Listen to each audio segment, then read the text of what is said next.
why Habermas is claiming de facto from valid,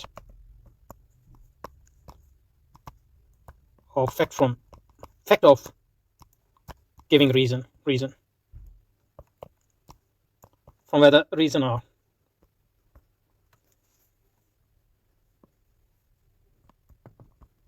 valid or invalid. So this whole thing about validity doesn't get even introduced.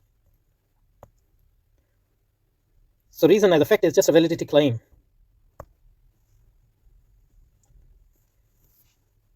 And this claim is just a fact from the external perspective. But it gets the force of validity only from an internal perspective, because when as a participant I give a reason,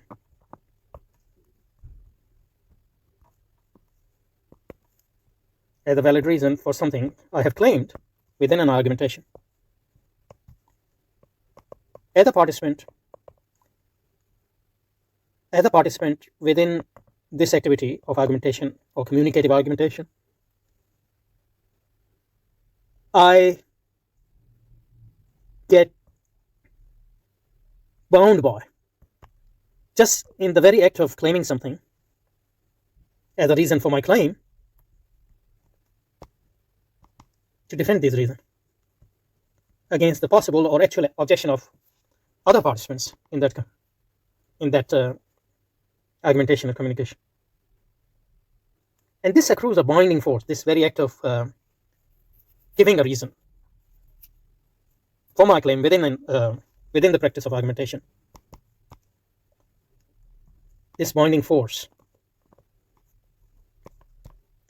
which accrues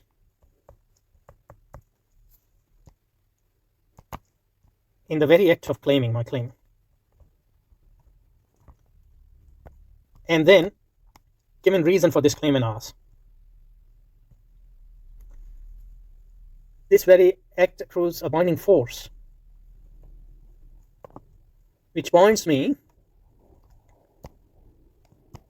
to defend my reason against the possible objections of other participants.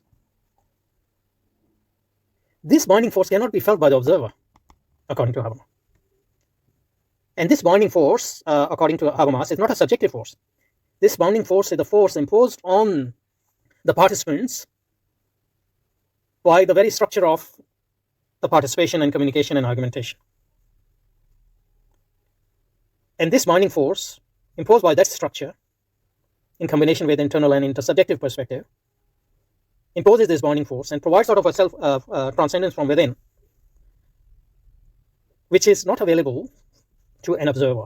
An observer wouldn't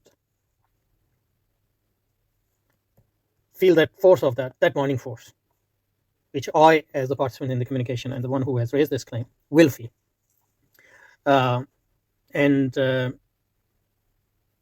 that would be Habermas's line of criticism against